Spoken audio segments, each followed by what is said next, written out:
The cargo bay doors hissed shut behind Ryan Hendricks as he stepped into the crowded trading station. His shoulders ached from 12 hours of unloading supply crates, and all he wanted was a cold drink and somewhere to sit.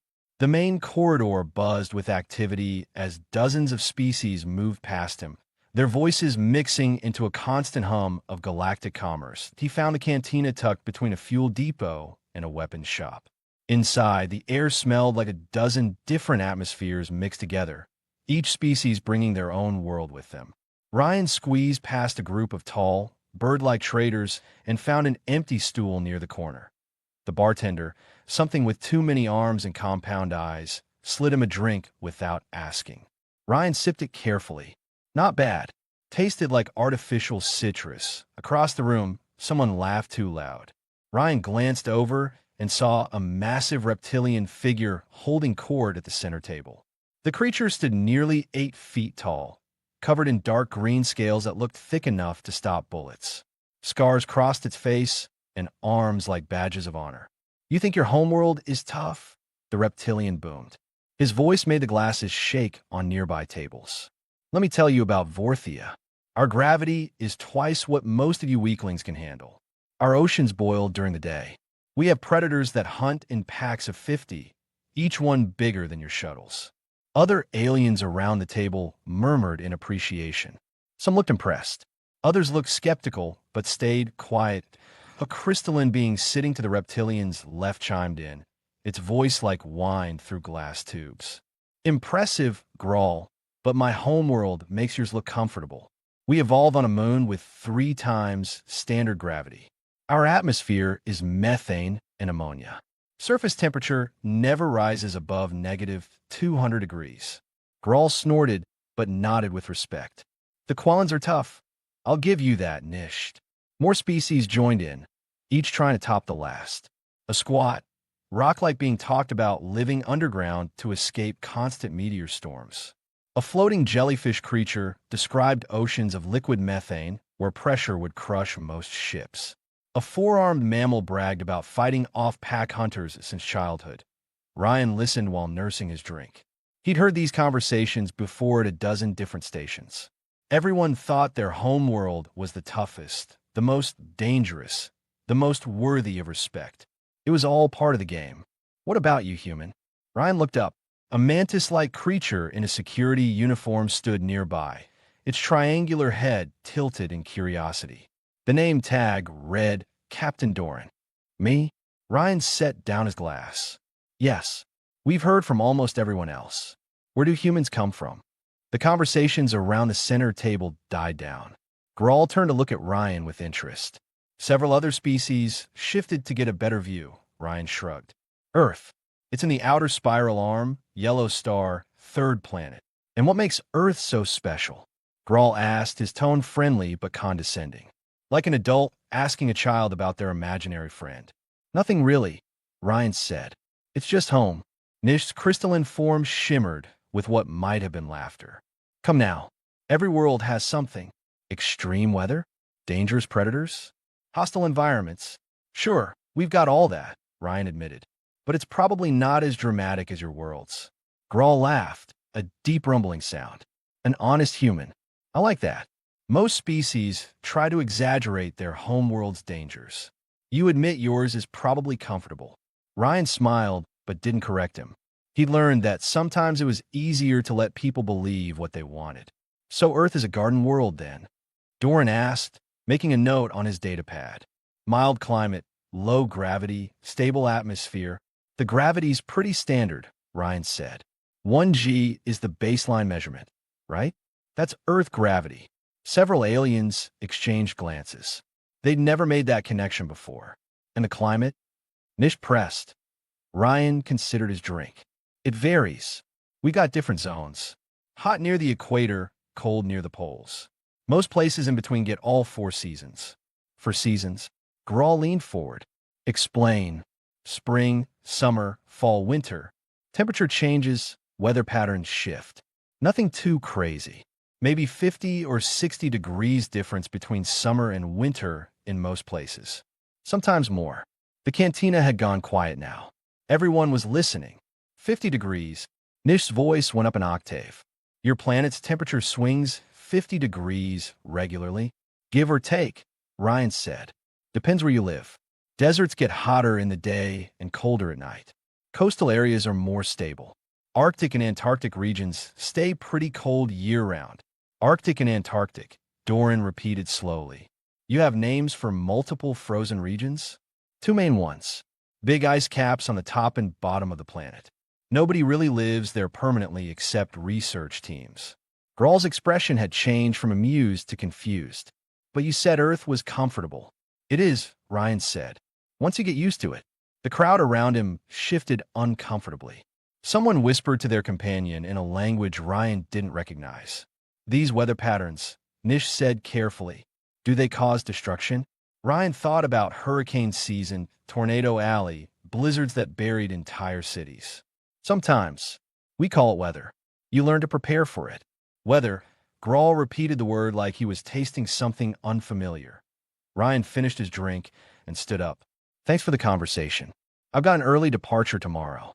As he walked toward the door, he heard the whispers start behind him. He smiled to himself. Let them wonder. Earth's secrets would come out eventually. They always did. Outside the cantina, Ryan paused to look at the observation window.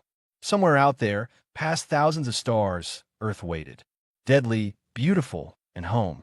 Ryan made it 3 steps down the corridor before Captain Doran called out behind him. Human wait. He turned around. The mantis-like officer approached with quick, precise movements. Behind Doran, several species from the cantina had followed, including Grawl and Nish. We have questions, Doran said. About Earth. Ryan sighed. He'd hoped to avoid this, but curiosity was universal across all species. Once someone noticed the cracks in humanity's quiet reputation, they couldn't help but dig deeper. All right, he said, but I need food. Talking makes me hungry. They returned to the cantina. This time, Ryan took a seat at the center table. The bartender brought him something that looked like meat and vegetables. He didn't ask what kind. Station food was station food. Grawl settled his massive frame onto a reinforced bench. You said Earth has one standard gravity. That's the baseline we all use for measurement. Right? Ryan said between bites. Why Earth? Nish asked. Why not a Quellan gravity unit or Vorthian? Ryan swallowed. First contact protocols, I guess. Humans met the Centauri first, and they used our measurements. It just stuck. But that means, Doran said slowly, that humans live naturally at the standard baseline. Not lower, not in reduced gravity. Yeah, 1G is normal for us. Grawl shifted uncomfortably. My homeworld is 2.1G. We evolved in heavy gravity. It made us strong. Makes sense, Ryan said. But humans evolved in standard gravity, and you're still strong enough to work cargo hauling. Grawl's tone carried disbelief. Ryan looked down at his arms. He wasn't particularly muscular, just average for a human. Cargo hauling uses exoskeletons for the heavy stuff. But yeah, humans can lift decent weight naturally. Had to back on Earth. Had to. Nish leaned closer. No claws, no natural armor, no venom, Ryan explained. Early humans survived by being smart and strong enough to throw rocks, carry tools, run long distances. We're built for endurance. A small furry alien at the next table spoke up. But in a comfortable environment, why would you need endurance? Ryan smiled. Earth's comfortable if you're prepared. Not so much if you're not. Explain the weather again, Doran said, his data pad ready. These temperature changes. Okay. Ryan pushed his plate aside. Earth spins on an axis, right? That axis is tilted. So as we orbit our sun, different parts of the planet get more or less direct sunlight. That creates seasons. We know what seasons are, Grawl rumbled. Vorthia has them. But you said 60-degree temperature swings. Sometimes more. In continental regions, summer might hit 100 degrees, winter might drop below 0. The table went silent. Nish's crystalline body flickered. That's deadly. It could be, Ryan admitted. Heat stroke in summer, hypothermia in winter. But humans adapted. We build shelters where different clothes create heating and cooling systems. What about natural disasters? Doran asked. Ryan scratched his jaw. What kind? Any kind. Well, we've got hurricanes. Massive spinning storm systems that form over warm oceans. Winds can hit 200 miles per hour. They flood coastlines, tear apart buildings. Several aliens made distress sounds. Then there's tornadoes, Ryan continued. Smaller, but more focused. Spinning columns of air that can throw vehicles around like toys. We've got whole regions where they happen regularly during certain seasons. And humans live in these regions. Grawl asked. Millions of them. You learn to read the weather, build storm shelters, have emergency plans. What else? Nish's voice had lost its earlier amusement. Earthquakes. The planet's crust moves around on tectonic plates. When they shift, the ground shakes. Buildings collapse. Tsunamis form in the oceans. Tsunamis? Doran looked up from his notes. Giant waves. Earthquakes underwater can push massive amounts of water toward shore. Walls of water tall as buildings that flood entire coastlines. Merciful stars, someone whispered. Ryan warmed to the topic now. Volcanoes, too. Mountains that explode with molten rock and ash. Some eruptions can affect global climate for years. Surely humans avoid these areas, Grawl said. Some of the biggest human cities are near volcanoes or on fault lines. We monitor them, prepare evacuation plans, build with reinforced materials. Nish's light dimmed. Why would anyone choose to live in such places? Ryan shrugged. Volcanic soil is fertile. Coastal areas are good for trade. Humans go where resources are, then figure out how to survive the local conditions. This is madness, Grawl muttered. We also have blizzards in winter, Ryan added. Massive snowstorms that bury entire cities. Ice storms that coat everything in frozen water. Floods when too much rain falls. Droughts when not enough rain falls. Wildfires that burn forests for months. The cantina had filled up during the conversation. Word had spread that the human was talking about his homeworld. Dozens of species crowded around to listen. How does anything survive on this world? Doran asked, genuine concern in his voice. Life on Earth is tough, Ryan said, but it adapts. Plants that can survive fire. Animals that hibernate through winter. Fish that migrate thousands of miles. And humans learn to adapt better than anything else. By building technology, Nish said, eventually. But for most of human history, we survived with just fire, simple tools, and cooperation. We lived in every climate zone on the planet with Stone Age technology. Grawl leaned back, his scales scraping against the bench. I may have spoken too quickly about Vorthia being the toughest world. Every world is tough in its own way, Ryan said diplomatically. But Earth throws multiple types of disasters at its inhabitants, Doran said. Not just one or two environmental challenges, but dozens. Ryan nodded. Yeah, I guess it does. And humans just accept this as normal? Nisht asked. It is normal. For us, anyway. Ryan stood up. Look, I really do need sleep. We can talk more tomorrow if you want. But as he left the cantina, he knew they wouldn't let this drop. He'd opened the door to Earth's reality, and the galaxy was going to have questions. Lots of them. Sleep didn't come easy. Ryan lay in his small crew quarters aboard his ship, staring at the ceiling. He'd seen this pattern before at other stations. Once aliens learned the truth about Earth, they couldn't stop asking questions. Tomorrow would be worst, he was right. Ryan walked into the cantina for breakfast and found it packed. Every table was full. Aliens of 24 species crowded the space, and they all turned to look at him when he entered. Grawl waved from the center table. Human Ryan, join us. Ryan considered running back to his ship. Instead, he walked forward. The crowd parted to let him through. We've been discussing your world all night, Nish said. Her crystalline form looked dimmer than yesterday, like she hadn't recharged properly. The data we could access was limited, but what we found was disturbing. Disturbing how? Ryan sat down.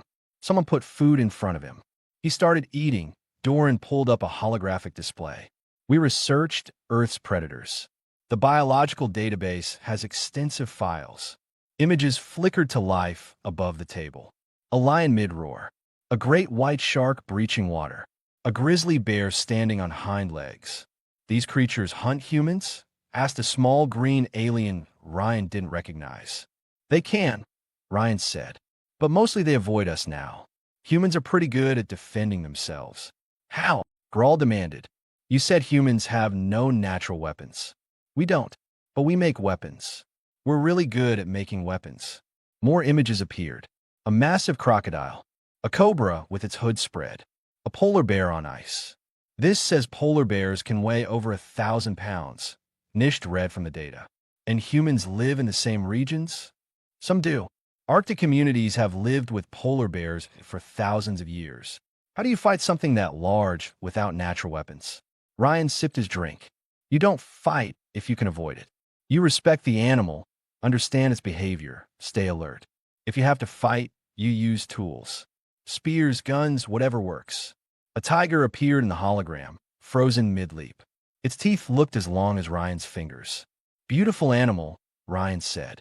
Endangered now, sadly. Humans hunted too many of them. The table went silent. You hunted these predators. Grawl's voice was barely a whisper. For sport. Sometimes for sport, sometimes for safety, sometimes for food. We were stupid about it for a while. Nearly drove several species extinct. We're trying to do better now. Trying to do better, Nisht repeated. After hunting your apex predators nearly to extinction, Ryan felt defensive for the first time. Look, humans make mistakes, but we learn. We've created protected areas, breeding programs, conservation efforts. Some species are recovering. The hologram switched to show something else. A creature with massive curved teeth and a trunk-like nose. Text below identified it as a mammoth. What is this? Doran asked. Extinct, Ryan said. Woolly mammoth. Early humans hunted them for food and fur. They died out about 4,000 years ago. You hunted megafauna to extinction. Grawl looked horrified. Climate change killed most of them, Ryan said. Human hunting just finished the job. More extinct species appeared. Giant ground sloths. Sabertotethkats.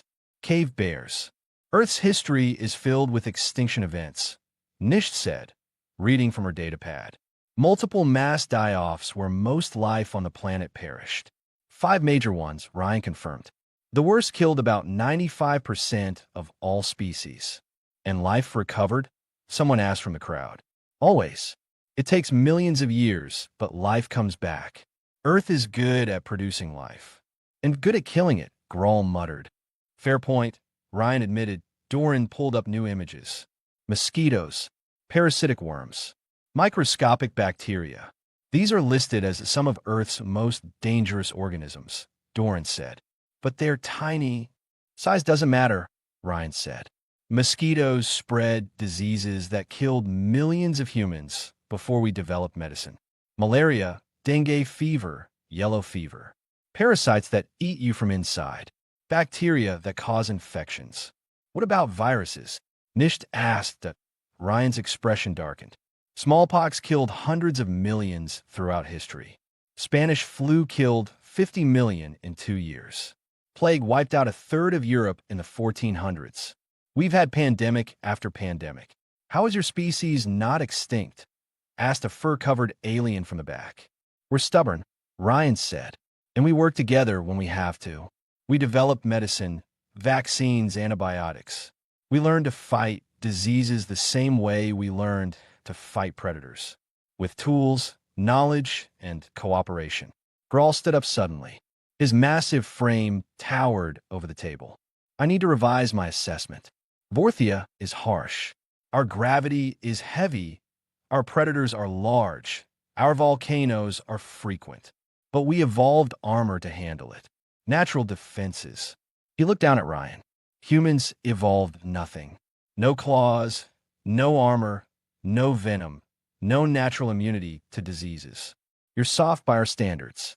But you survived on a world that seems designed to kill everything on it. Earth isn't designed to kill, Ryan said quietly. It's just indifferent. Nature doesn't care if you live or die. So you have to care enough for both. Nisht's light flickered. We Quellans evolve in extreme cold and crushing gravity.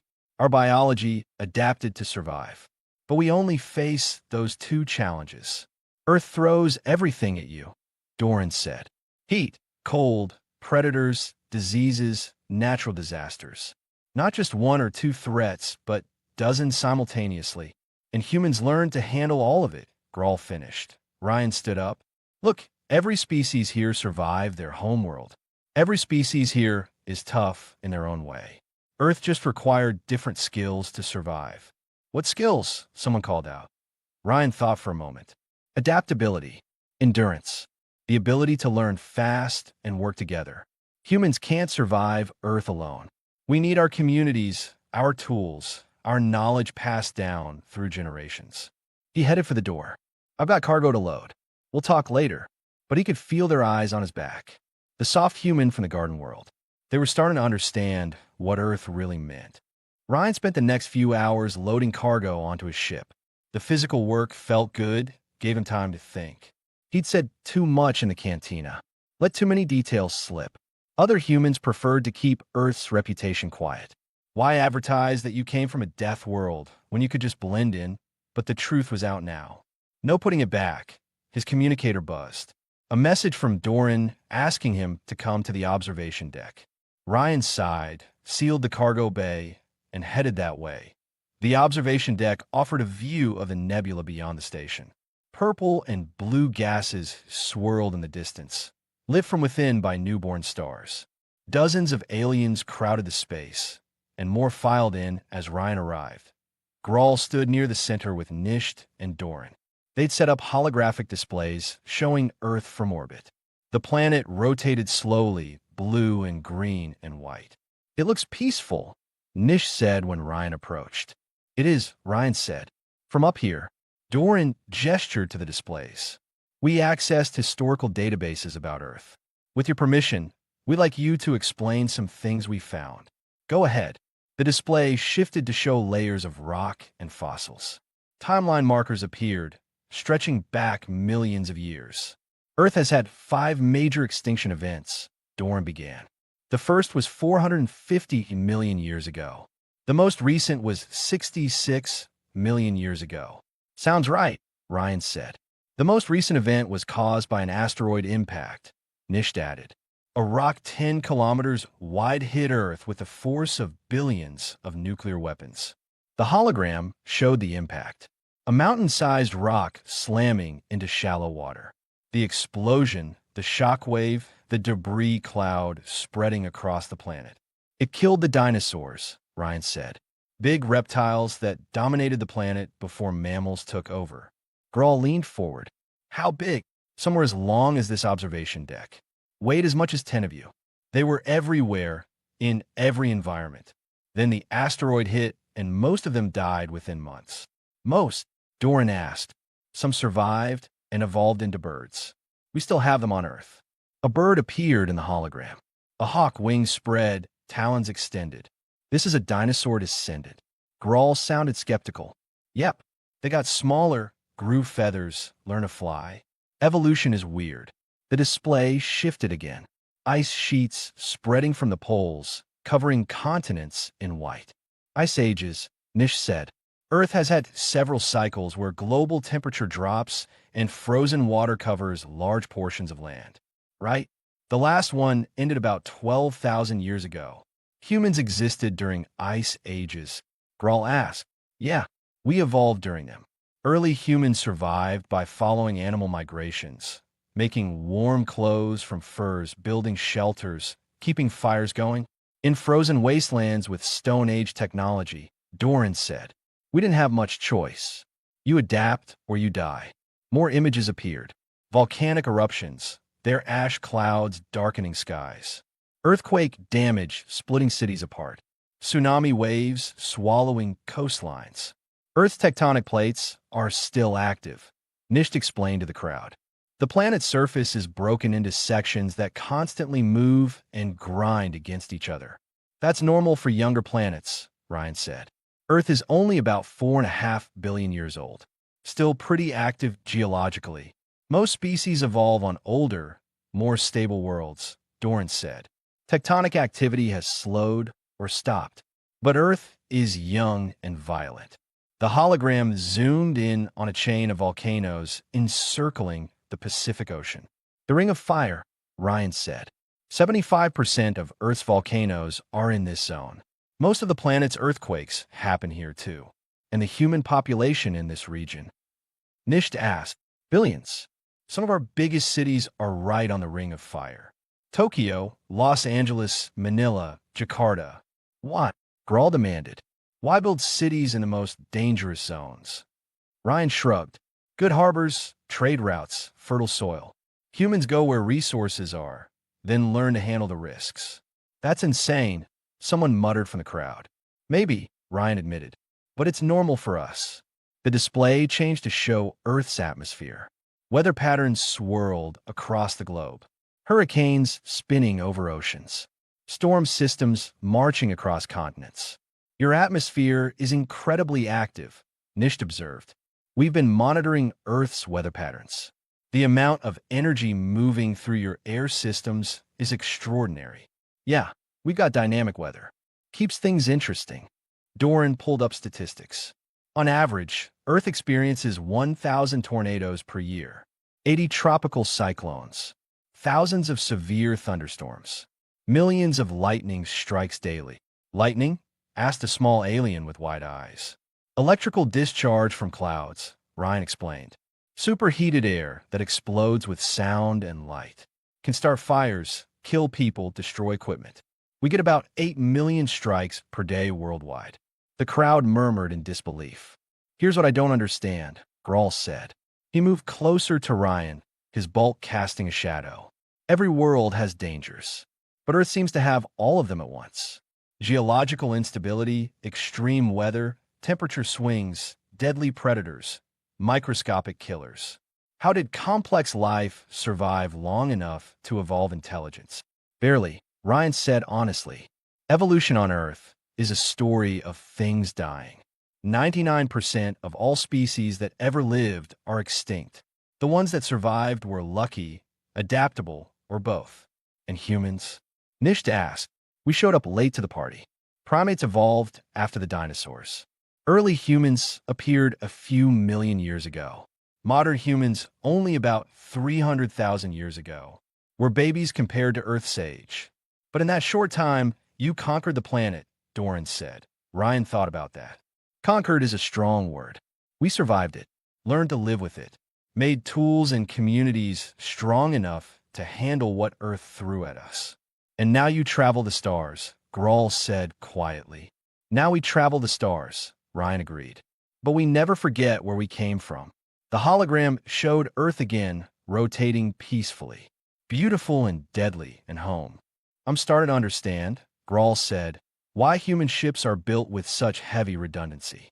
Why your equipment is over-engineered. Why you always have backup plans.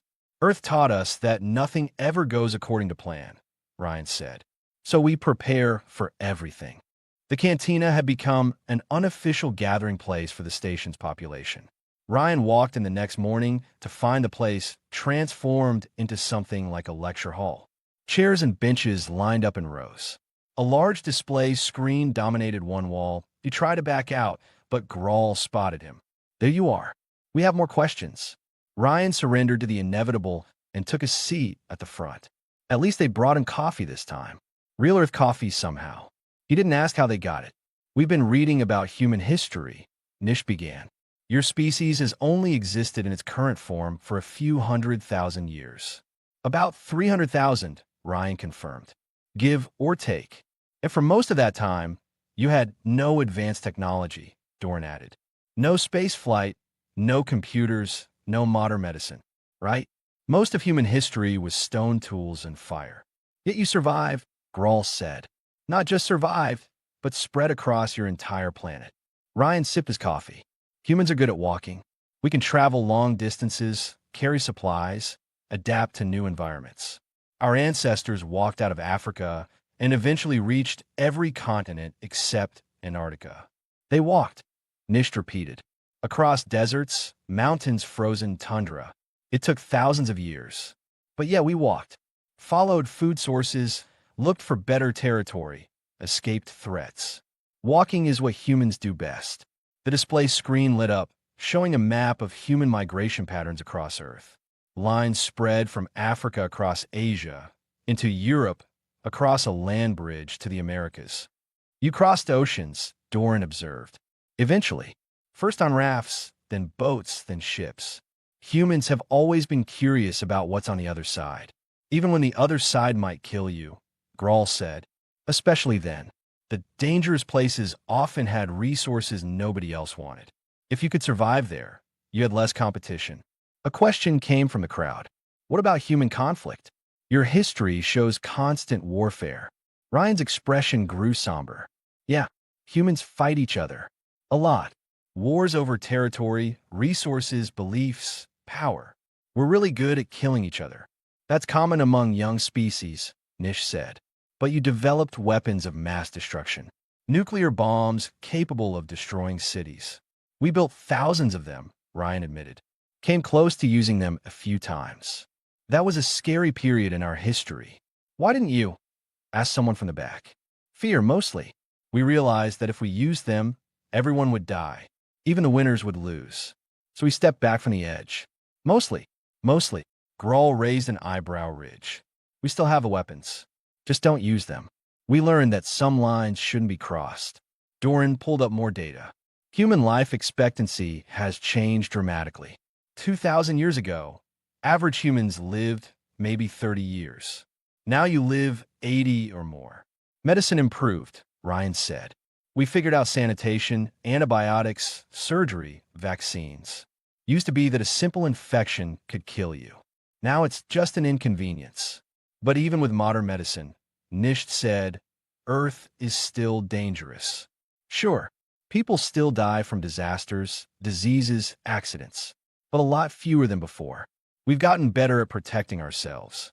The screen showed images of human cities. Massive structures of glass and steel reaching toward the sky. Underground transit systems. Bridges spanning kilometers of water. You build in every environment, Grawl observed.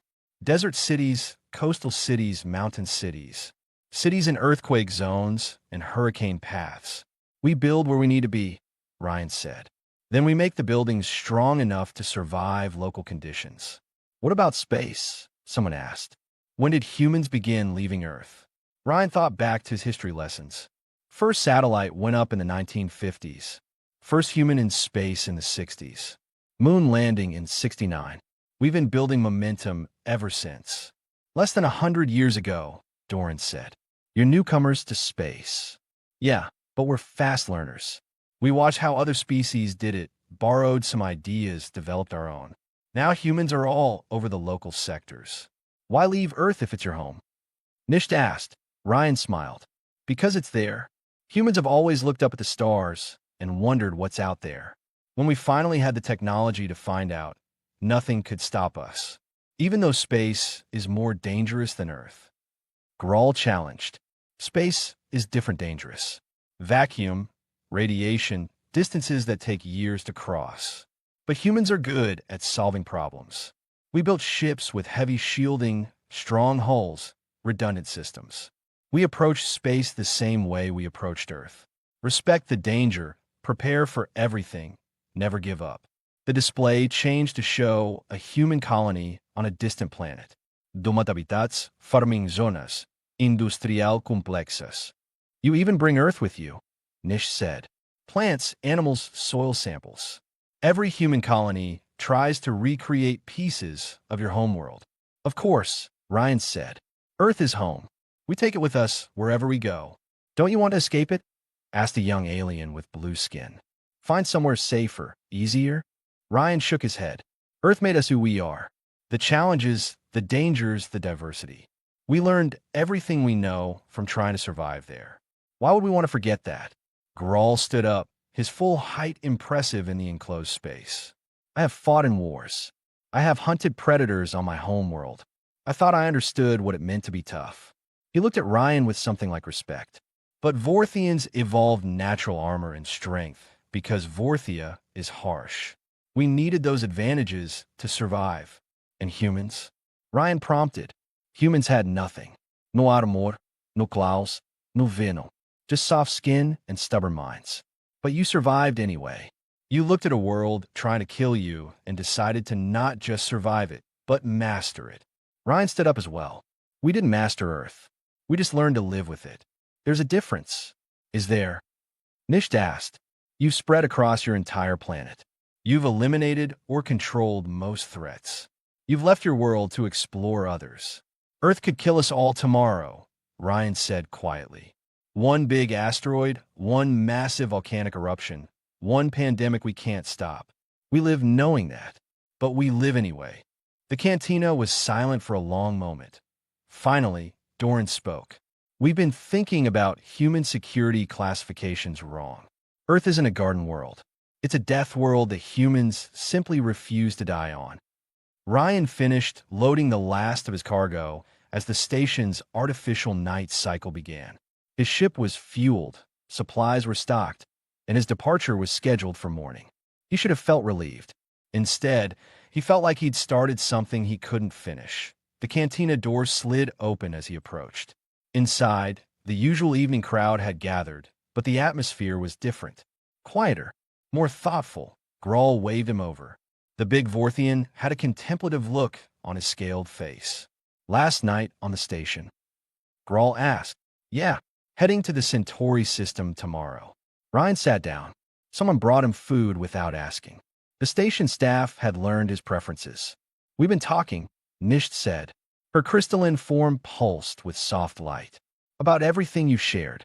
About Earth and humans. And? Ryan asked cautiously.